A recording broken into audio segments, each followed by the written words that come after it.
Justice now. Well, hello, and welcome to another broadcast of Obstruction to Justice. Now, you know the format, Obstruction to Justice. We get a chance to talk about news, current events, special reports, politics. We get to talk about local news here in the greater Kansas City, Missouri area, and of course, my favorite, business. So, chime in and hang out and share your thoughts and your discoveries about the topics now of the day. And if you just want to jump in and chime in and share something that is not quite on the board, that's cool too. I think the main thing that we're looking to do today is share. Yeah. So feel free to do that. And my name is Ann Moles. If I haven't mentioned, I'm Ann Moles, and welcome to the broadcast. Yeah, so a lot has been going on since, of course, there always is a lot going on. I don't want to mention too much, kind of out of what the scope of what we're going to be talking about today. But I think one of the things that I want to you know, mention is, hey, what happened in Afghanistan? What in the world? What a mess. It reminds me of the fall of Saigon. Now, I was a very young person during that time, but I was still old enough to know what was happening, and that we were at war in Vietnam. And the fall of Saigon in 1975 happened, and it was on the news and everything. But, we had our own struggles here in the United States, even though we were in Vietnam, we had our own struggles here in the United States. We had the Black Power movement that was going on, the anti-war movement that was going on, and the what it coming of age. People burning their bras, and a lot of the freedom movement. That's kind of what I remember too. But as far as the actual war at Vietnam, I wasn't old enough to go, and none of my friends were old enough to go. But I know that there's some people out there that have hung out with us that were probably old enough to go. And, if you want to chime in and share what you remember about that time, the war of Vietnam, and, in reference to what happened at the end, because to me, it sounds like the same stuff. It's like, like Easy E says, look, same old stuff tonight, where it fell. The Afghanistan, they pulled the troops, the United States troops out of Afghanistan, and those that were loyal to the side of America, they were left. A lot of them were left. We saw pictures. I know you guys are seeing the pictures out there. I don't know how true it is. Saw the the huge airplanes that were there. Looked like cargo planes where they were packed with human beings. All the little heads there. Now, I work with Photoshop a lot. I don't know if it was Photoshopped or what, whether or not it was true or not. But we did see the reports where people were clamoring to get on the United States aircraft that was pulling out because the United States were leaving Afghanistan. And some people, from what I understand, some of the reports, people were trapped. They had made it on the plane, but were trapped. They had to have probably lost their lives, or the plane was taking off. We've heard all kinds of reports. But I think the main thing is, after 20 years, the longest war that the United States has been a part of. After 20 years of war, they just left. you know, all of from what I understand, a lot of the equipment that the American people paid for, which I'm not even tripping off that. There are people that are warmongers, companies that's all they do. War is big business. Yeah, I said it. It sure certainly is. War is big business. That was one of the biggest businesses there was, especially in the 80s and 90s. And, we're going to talk about war or whatever. And we'll talk about drugs here in a minute because, there's a fake war on drugs. There was a fake, and there's still a fake war on drugs campaign that really is not working, and it never was intended to work. But, the equipment, and now the Taliban has it. They're keeping some people there in as far as the country's concerned. They're keeping some of the head leadership there in place, and I don't know what they're doing with some of it, some of the others. But we definitely want to keep the people in prayer, the people in Afghanistan in prayer. They are human beings. And, it's just a mess. It was a mess for us to be over there. I understand the war on terror. I get it. It gives us an opportunity to have freedom on our borders. Um, but the way that the economy has gone, freedom on our borders, I say, for how long? That's my question.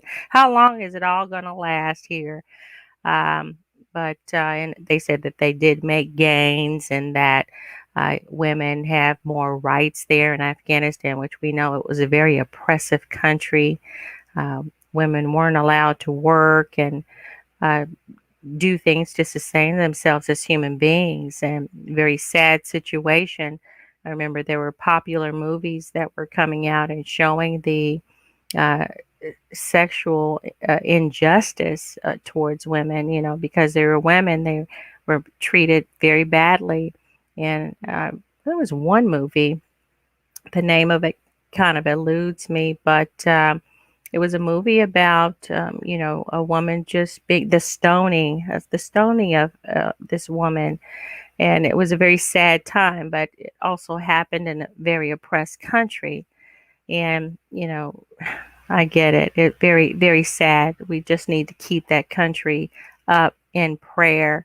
And also, the people, because there are people there. What do you do? Of course, different nations in Africa have already faced that dire situation of being war torn, being at war, and not having the amenities of a real life, in that they live in refugee camps.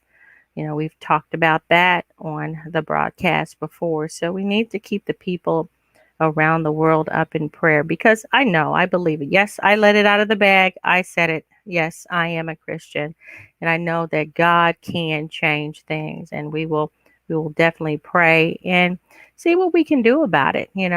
There are organizations that are doing things, philanthropy opportunities to participate and share resources and things like that, so that people have better life and to do better. But all of the sympathizers with the Americans, on the side of America. So what happens when you were fighting for on the same side that the Americans were fighting on, and now the Taliban has the country? What do? Well, you try to leave. Mm. And that's kind of what happens. But now here's more refugee opportunity for America here, So now they're coming here. It's just very confusing, very, very sad, very, very confusing. But there is hope if we can just keep people up in prayer and do better for our communities and every community that you are a part of, to do better and make your community better. There's this campaign slogan that President Biden has. It's called Build Back Better. Okay, well, build back better, and we can take that slogan. I think it's fine, sure. And of course, if you have a better slogan, go ahead and share that.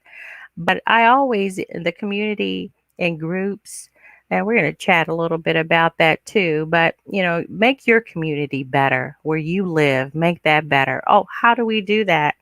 Well, we definitely start with groups. And what group do we have a part of? What group are we a part of? Just being a human being, the family. So you can make your family better, and exposing your children to uh, better alternatives of choice in life, where they don't have to just look at the same old things. Okay, basketball, sports, singing, a rum shaking, all that, all of those ways of making money and uh, whatever.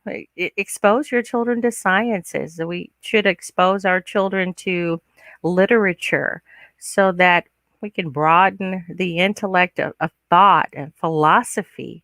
You know, the different more learn more of the speeches that Martin Luther King shared.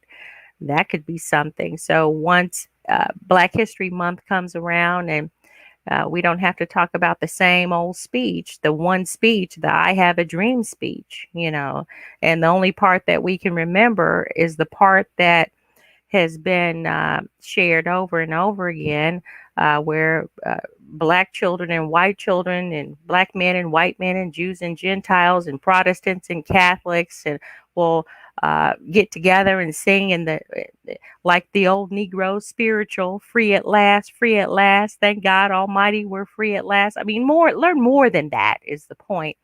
So we should expose our children to more of what Dr. King has said, and more of what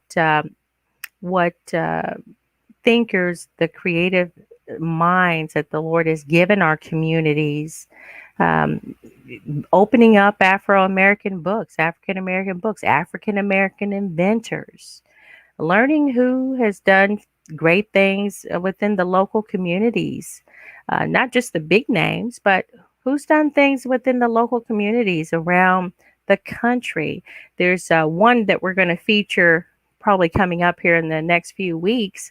And they have a foundation that where they just bless young people.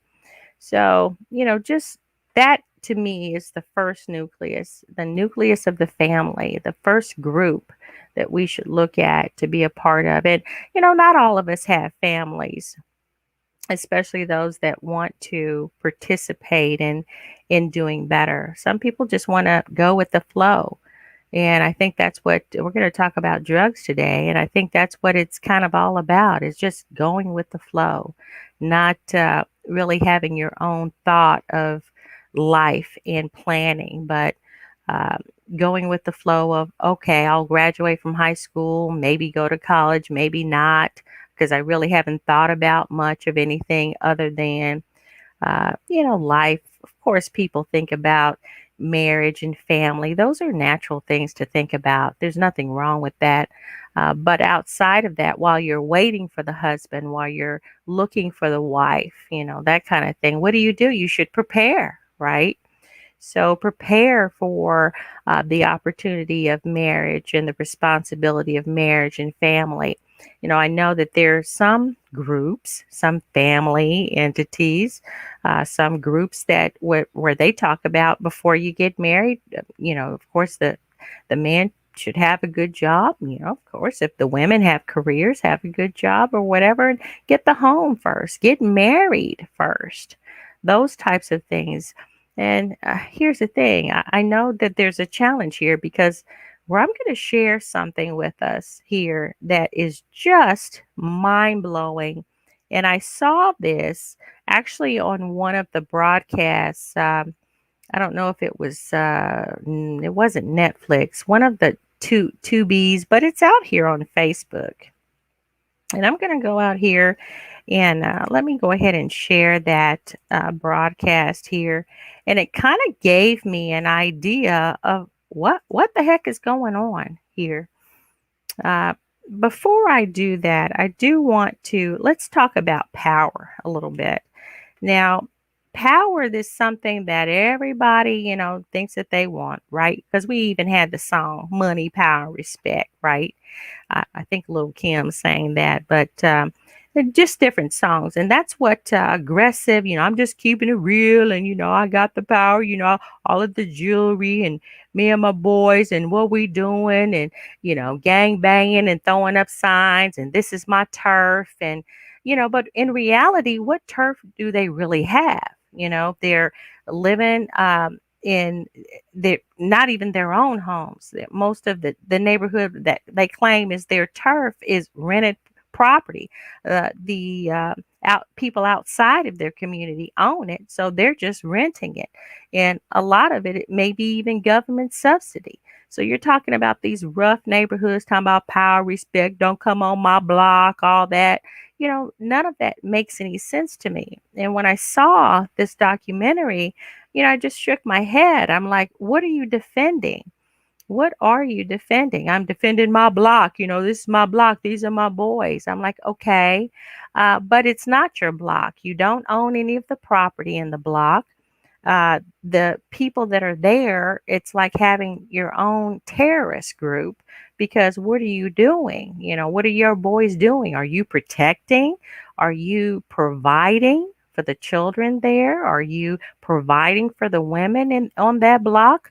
Well, I'm going to show you a broadcast. Now, this here is can be a propaganda, but I believe that there's a lot of truth to it. It could be considered overblown, hmm, of what this is, the no-go zones. Now, this got a lot of views out there. It's free documentary or whatever. No-go zones, world's toughest places. Now, this place is in Ghost Town, South Africa.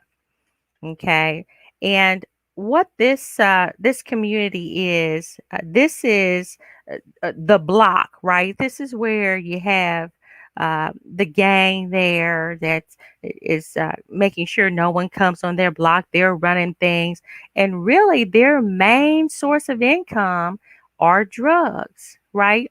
So, one of the things, reasons why I hear some of the stories of young men getting pulled over who are driving nice cars is they're like, okay, well, I know this black man can't afford this nice car unless he's selling drugs, right? Because there must be some type of system in place or expectation or some this has to be going on around the world around United States or whatever to where that's just in the thought mind, the process of thinking, where police and others, where they do the racial profiling. Well, of course, he can't afford this. He must be selling drugs. So they pull him over and pull him out of the car and everything, and then they search the car for drugs. Well, it's not that far off in that if they know that the system has been set up so that that's how uh, people of color in communities feed themselves. Huh? That's the choice that's been made. Hmm? Well, here, the no-go zones. It's called the world's toughest places, and this is in Ghost Town, South Africa. Now, this is Mitchell's Plain Township in South Africa. Now, this place here, they were saying that not that many miles away, is where the rich, affluent, you see the condos, the high-rise condos. They have a picture, or image, or have video of people doing yoga on the beach, and the nice cars and everything, just right over the way. Now, that's kind of isn't that how Washington D.C. is set, huh? The blocks away, just a few blocks away from the Capitol, from all of the wealth and the decision making and the power of the United States of America, just right over the way, a few blocks, is poverty, impoverished neighborhoods, crime, and devastation where people live. Well, it's not so different even here in the greater Kansas City area because our we see that here too. Now, it depends on where you're living. Now, it's considered east or west of Troost. If you live west of Troost, then you live in a upperly mobile neighborhood. It's a little bit better, homes still may be older, but they that people have jobs and they're taken care of and their homes are well built and you have businesses and amenities there. Amenities meaning, okay, I can go to the store, I can go to the uh, drugstore or whatever, and different. Yeah, I can go to the gas station. There are amenities outside of the uh, different gas. Well, you have a Quick Trip, which is a great gas station company that sells different things in there. You get your drinks and stuff like that, and it's clean. And so you have different amenities west of Troost. Well, east of Troost is where the it's you could tell the lines of segregation is the point. And we talked about redlining before. So you can tell the lines of segregation because there aren't any businesses. And I've done some door knocking before, some door hanging and uh, door knocking and talking to people before. And I remember being in an area where I couldn't, there was no public place to even use the restroom, right? So this segregation, this redlining where the businesses aren't there, is still there to the point to where you can tell the difference even in 2021. Well, this no-go zone, I'm just going to play just a little bit of the intro here, is is what's going on here in South Africa. This they call it the ghost town, South Africa. Let's check it out for a minute.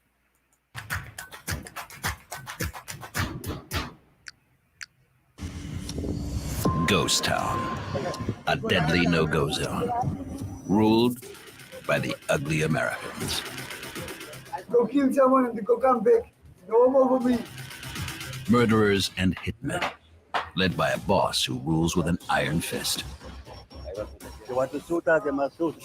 Even the police fear for their lives. Strike through, strike through, strike through. As they hunt for weapons, drugs, and murderers. Playa iso.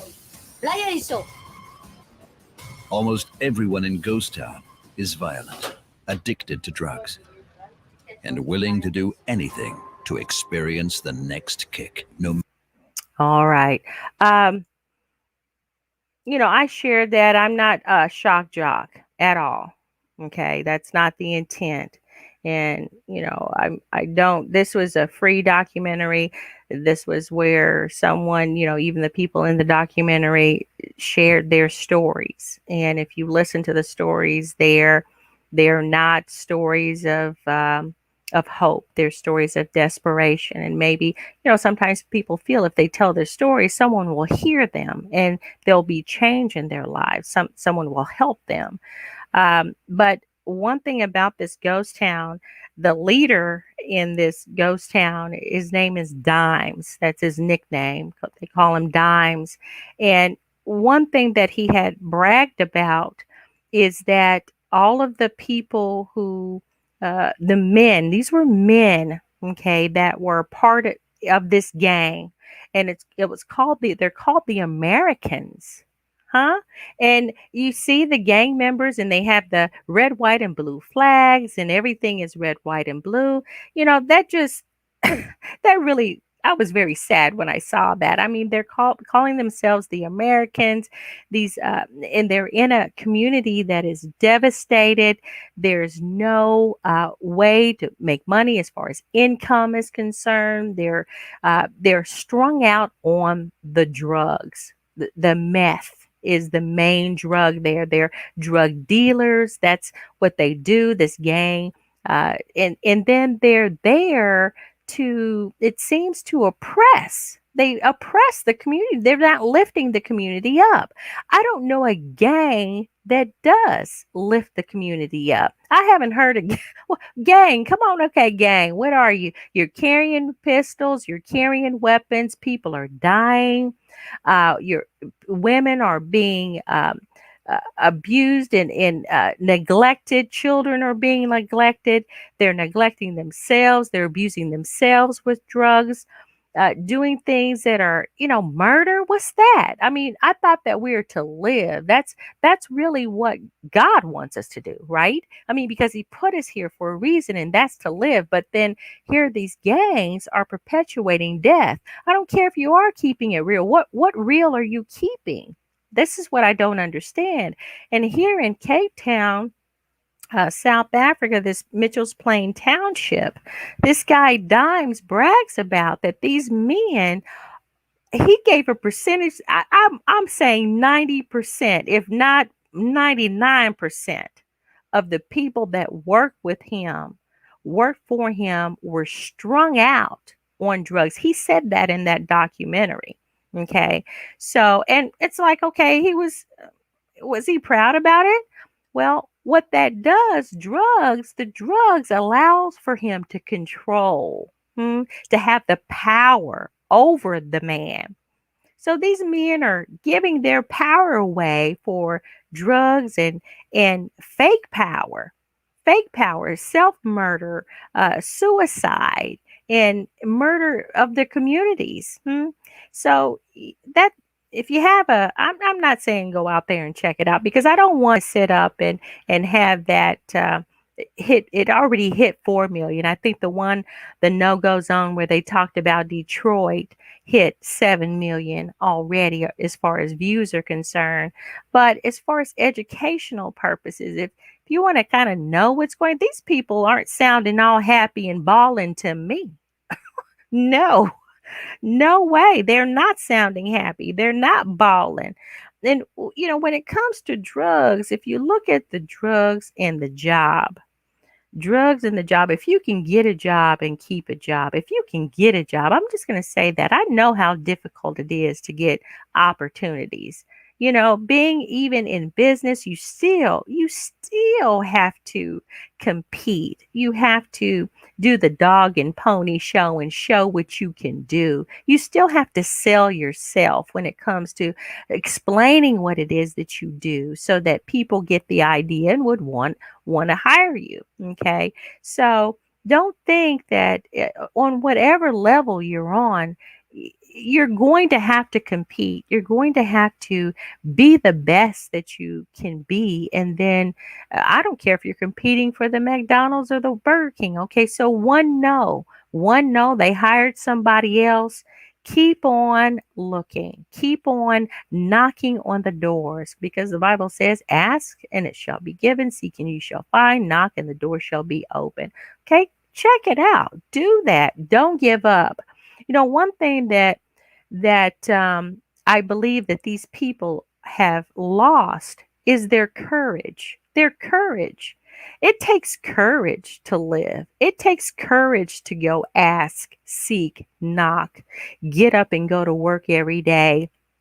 Once you do get the job, come home and raise the children that you have, or come home and just participate and volunteer to make your community better.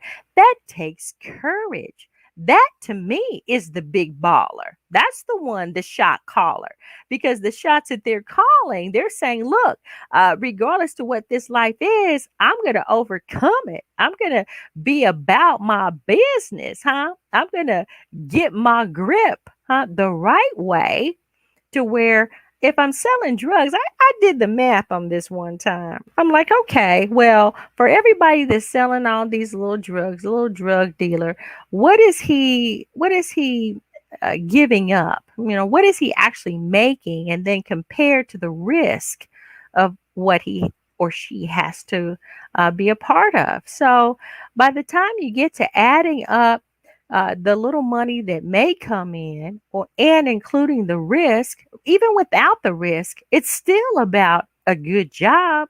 It's still about even an okay job, uh, you could.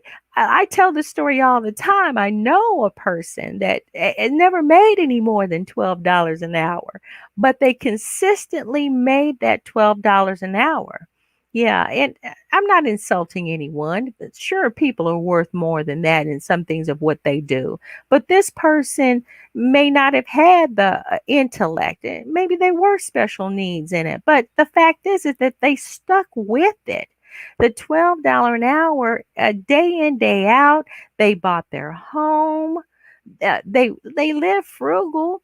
Every time folk out there on riding lawnmowers, I'm like, bruh, what you making? What you doing? Huh? Wasn't the best neighborhood, huh? But it was a clean. He kept the property clean, kept it neat. Hmm? Immaculate, even had respect. A car wasn't brand new or whatever, but the car was paid for, his car. Responsibilities. So the thing about it is that when you have some self respect will take you there. I know a place. Staple Singers, look, so respect yourself. Respect yourself. That was sung by the Staple Singers. That's the kind of song and music that we grew up on, but it also gave us the focus and the drive to understand and the determination to continue and persevere and not be scared. Don't be scared. Don't be scared. Well, I said that I was reading this book, and I am. It's kind of hard to read some of our books because of the truth that comes from the book, which it's true. If there are other people are saying the same things, the research is there, they have the numbers, the charts to show. Well, we're talking about power, and there are different kinds of power. And it says here in the Black Labor, White Wealth, the search for power and economic justice here, it says kinds of power to advance the self interest of an individual or group. Humans use numerous kinds of power. The most common forms of power in black white relations are group power, institutional power, wealth power, numerical population power, political power, and voting power. The dominant society uses power mechanisms such as government, private corporations, religious and social institutions to perpetuate its self interest and secure and maintain control over power building resources. Black labor was a wealth builder and therefore a power generating resource that dominated society, generally greatly valued and manipulated. To maintain the power generated by black labor, white society used whatever means necessary to keep blacks powerless and under control. And when you have these different no-go zones, when you have these different crime-ridden neighborhoods, then what that is, it's built-in oppression where there's, to me, uh, a fallacy, some type of nightmare dream that things are good for you because you are about your business and being a gang terrorist, or you're murdering and drug abusing and selling and all that, and you're not building up your community. Well, that power is there and that people are oppressed in it.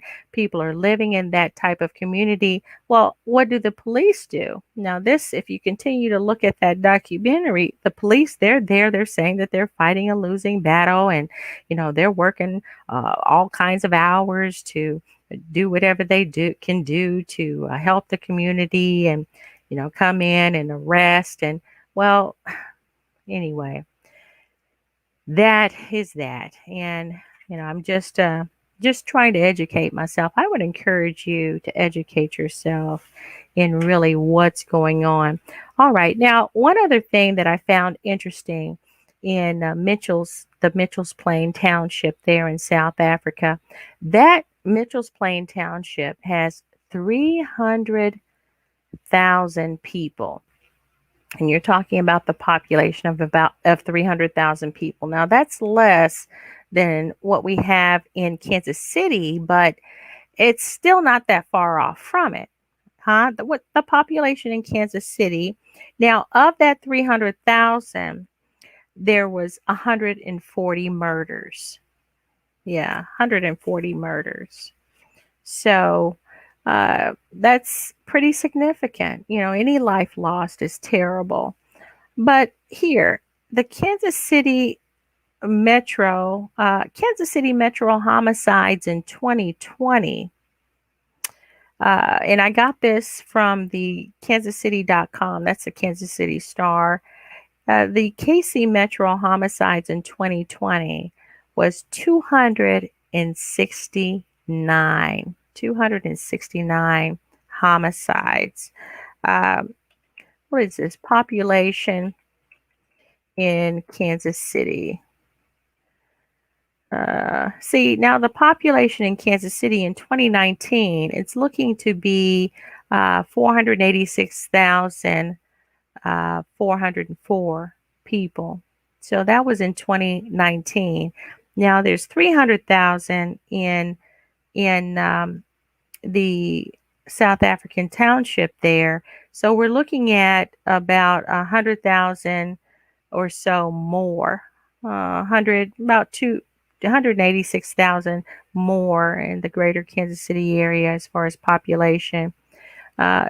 So even the numbers, those numbers are just staggering when it comes to murder and homicides there. So as far as a community, there's the answer that we want to provide answers. And we know that statistic, the homicide rate, and it's creeping on up there even now. Currently, it's probably about 169, I believe. So, that's still too many. What? So homicides in Kansas City 2021, we're looking at 151 so far. That according to this stat here that I see at Kansas City Star, kansascity.com, 151. And that's pretty sad. So, and this is just in, this is August. So, what is the answer? Okay. The answer, of course, and I keep saying it over and over again, it's not an easy answer. It's not an easy answer. And we're talking about going back to the family, and the family going back to the individual as you are, you as an individual. Blessings to you, Dr. Anthony Clark. Blessings to you. As an individual, what can you do to make your community better? And your community, your internal community, what can you do to make your family better? And even when you don't have family, and being the head of a family, as a single mom or married mom or dad, or married couple, even in that form of family, the best way to make things better is to make yourself better.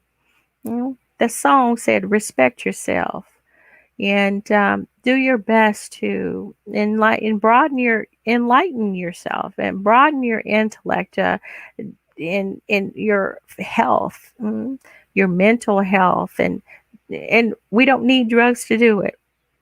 We don't need drugs to do it, because I'm getting ready to share here. What about these drugs, huh? What about these drugs? You can't use drugs to make yourself better. And I'm saying calming yourself down. Alcohol, it doesn't work. It's also a drug. But I want to share what these drugs are here. Let's look at this. Now, this is marijuana. Now, this is actually on the drugabuse.gov. It's a drugabuse.gov publication. And on this website, it talks about what marijuana is. And what is marijuana? Marijuana refers to the dried leaves, flowers, stems, and seeds from the cannabis stevia or cannabis indica plant. The plant contains the mind-altering chemical THC and other similar compounds. Extracts are also made from the cannabis plant. Marijuana is the most commonly used addictive drug after tobacco and alcohol. Its use is widespread among young people. In 2018, more than 11.8 young adults used marijuana in the past year, according to the Monitoring the Future survey. So, according to this survey, it's 11.8 million young adults. The rates of past year marijuana use among middle and high school students have remained steady, but the number of teens in the 8th and 10th grades who say they used it daily has increased. Okay, with the growing popularity of vaping devices, teens have started vaping THC, the ingredient in marijuana that produces the high, with nearly 4% of 12th graders saying they vape THC daily. In addition to the number of young people who believe regular marijuana use is risky, is decreasing. Okay, so it's an addictive drug. All right, now they've legalized, they call it recreational marijuana to where it's legal.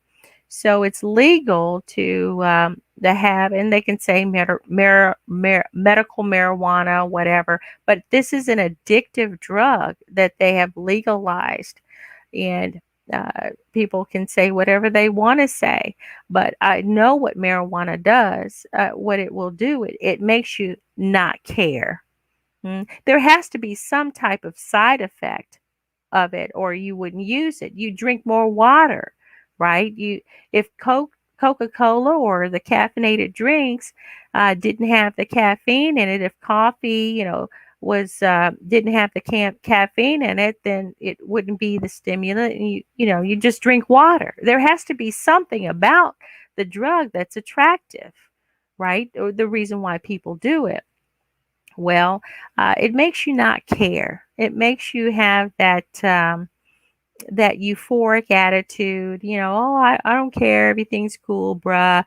Legalization of marijuana for medical use or adult recreational use is use in a growing number of states may affect these views. So, the thing about it is that marijuana is addictive. It's an addictive drug. And just like tobacco or alcohol is addictive, the thing about marijuana is that it makes you not care. So you can't not care and then think you're going to pick up and care. It just doesn't work like that. It makes you, oh, yeah, dude, everything is cool. It just makes you just euphoric. I understand that there's things that go on in a day, but what about just uh, exercising? That's something. A hot cup of tea, healthy fresh salad. I don't know, things that can calm you, and a warm or bath that's comforting, a spaing, uh, music that is soothing. Certain candles are very just calming. So those are things that you can do to calm yourself after a rough day, after the challenge of having to provide for yourself and raise kids and everything. Maybe looking forward to that me time after the kids are in bed, or whatever. Even helping others can be a blessing, to where that will make you feel better, right? But you don't have to use the drugs, because it doesn't do any good. It makes things worse. Alcohol makes things worse. Tobacco makes things worse, because it'll catch up with you. People die of lung cancer and all other kinds of cancers and things that go wrong because of the different things that are in the tobacco plant. So I would say stay away from the marijuana. So you have that. Now, the thing about another drug, and this is the drug that was popular, that is popular in the Mitchell's Plain Township in South Africa. The other drug that people are using is the methamphetamine, the meth, crystal meth. Oh my goodness, and I don't know. It's not going to help, guys. It's just not going to help. It's not going to help. Yeah, crystal meth. What is it? What should you know? And this is from the webmd.com. And you go out there and find all kinds of things at WebMD.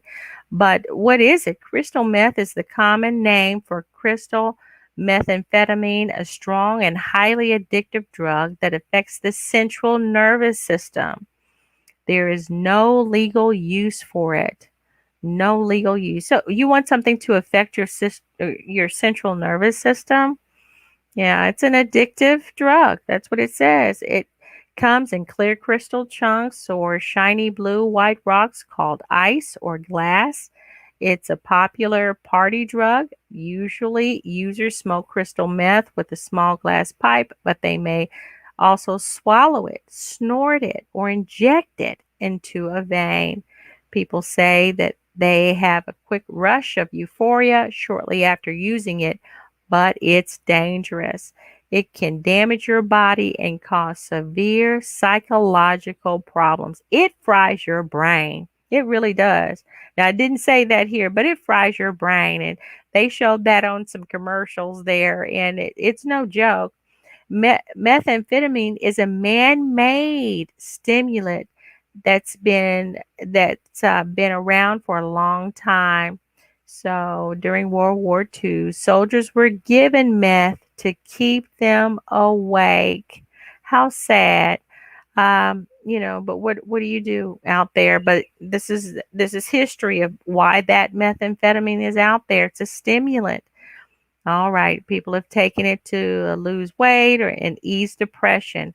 Well, let's just say, guys, it doesn't work. Nope, no, it doesn't. You don't want to use methamphetamine, meth, crystal meth.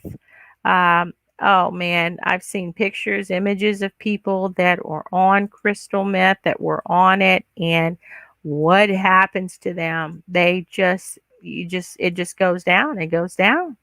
Your health, your lifestyle, you can't function. It goes down. Um, you don't want that. You want to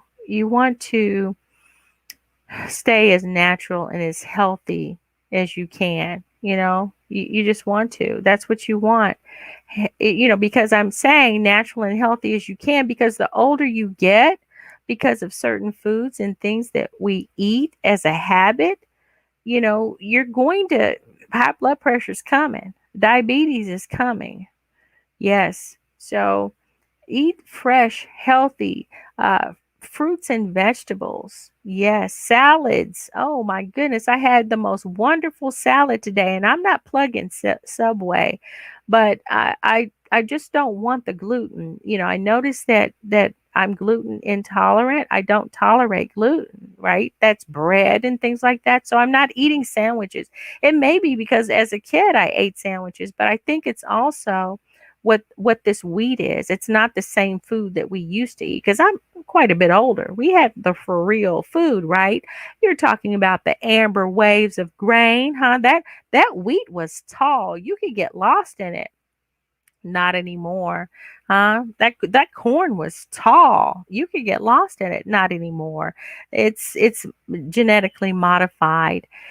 This food is, most of it. And what you do, you'll need to shop if you can for fresh fruits and vegetables and things that I can't eat the gluten. So anyway, I went and I got this wonderful salad at the Subway. Now, I like my meatball subs. I used to like meatball subs. I don't know anybody like meatball subs out there, but I used to really enjoy those. And what I found out is that you can actually get a salad. So everything, instead of putting on a bun, they would just put it in a bowl.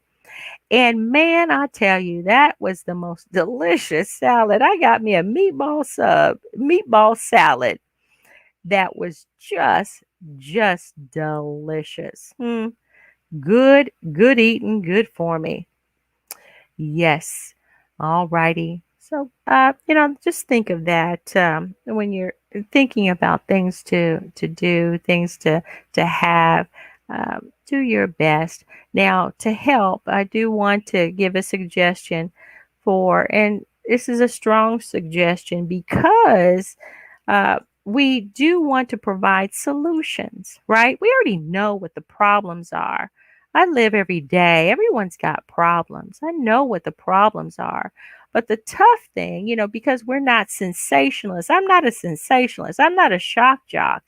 And I think that when you communicate with people and when you listen to people that those who are worth listening to me, are the ones that provide solutions, right? So, uh, if you are addicted to drugs, there is a number that you could call. It's the National Helpline. National Helpline. Now, it's the SAM SAMHSA, Substance Abuse and Mental Health Services Administration. And it has help, assistance, information in English and Spanish, which is so important because we do have a significant Spanish speaking population. And that's another thing too, guys. Yes, people are here in America, and yes, the international language in business is English. Everybody is working most or learning to English to do business. But why not? Why not learn some Spanish? Learning Spanish that's something that you could do as a hobby, and of course, even on jobs nowadays for Spanish speaking brothers and sisters. Even on jobs nowadays, there's opportunities where the preference is for people who are bilingual. Yeah, so it's not a bad thing. But here, the Substance Abuse and Mental Health Services Administration National Helpline, and it's listed here as 1-800-662-HELP. That's 1-800-662-4357. And if you need help, you have issues with any type of drug, or you can find treatments for alcohol, tobacco, other drugs. Sometimes people have chemical imbalances in their brain that are really physical chemical imbalances, right? It's a disability. It's something that's happening, but it can be helped by medication, right? So some people go out and do drugs to try to self-medicate. Well, I don't think that that's a good idea either, because, weed is natural. I hear all the stories, but it could be considered even a hallucinogen. It's not something that is a good idea. They say that it's addictive. Some people say, hey, I can put it down anytime. I think that it is addictive. I do. Well, the Substance Abuse and Mental Health Services Administration will help you with, you can get help find treatment for alcohol, tobacco, other drugs, behavioral health treatment and services. So you can find location. Also, it has disaster distress help. So if you're in a disaster zone, what's been going on with the fires out there? A lot's been happening. So you can, and even if you're feeling overwhelmed, to where you're wanting to check out, you just want to end it, there's help. Call that number 1-800-662-4357. It says that it can also help. National Suicide Prevention Lifeline. Opioid treatment. Now, I will say, now that's kind of crazy. One thing about this opioid treatment, uh, opioids are affecting other communities besides African American communities, and it's getting big attention, and they're suing the drug companies for the addictive and devastation that it's caused in the communities that are non-African American, non communities that are not of color. Well, uh, come on. If you're going to do it for the opioid folks, come on, let's do it for the other. Seems like when there was the crack epidemic, it was 3 strikes program. Folks were sent to prison, and, you were just addicted to drugs. You weren't getting help. So come on, we want to be fair, and we want to help as many people as we can, right? And allow for opportunities to where we can bless ourselves. It's okay. It's okay to read a good book. I always say, it's okay to read a good book, even if it's not one here that's it's challenging, hard to read. You can read a good book. Be a blessing to yourself, and take time to bless yourself. Eat healthy. Stay away from the fried foods. I don't care how delicious they are. If you got to do something, saute them in olive oil, something like that.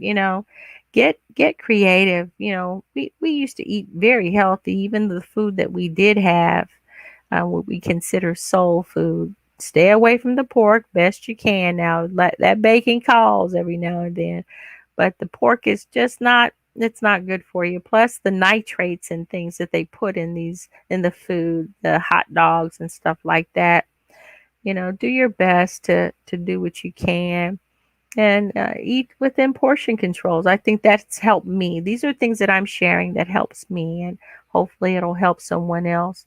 But stay away from the drugs. If you need help, call that helpline, 1-800-662-4357. Yeah, and make a better life for yourself and for your kids. Hey, good evening, Sister Reza Singleton. Good evening. Yeah, I'm glad you joined. Yeah, be a blessing. Be a blessing to yourself so that you can be a blessing to your group. And then, see what we were talking about, blessing to your group. And then you can group power, institutional power, the impact of institutionalized power. And then you can build the wealth within your communities. That's important. That's where we need to head, because the Black dollar, it doesn't circulate one time in the Black community. All these predominantly Black communities, these no-go zones and different Black communities, even the community east of Troost, it doesn't circulate in the Black community one time, not once. They get it, people get their money, and they have to take that money outside their communities to spend so that they can get what they need. And that's not empowerment. So we look at our communities where the businesses are not there, or they're having to get grants. We've talked about that. That was, to me, foolishness. I'm going to get a grant to where I can take, and someone gave me the money, so now I can go hire somebody, where that's not how it is in business. You should be able to raise the money through selling your good or your service. That's what it's all about. But we're going to be encouraged and hang in there. And I want you to please know that we're to be encouraged. Yeah, be encouraged and hang in there. And if the Lord says the same, we'll see you next time.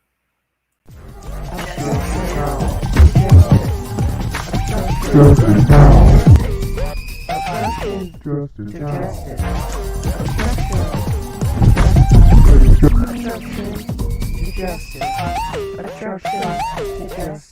Justice now.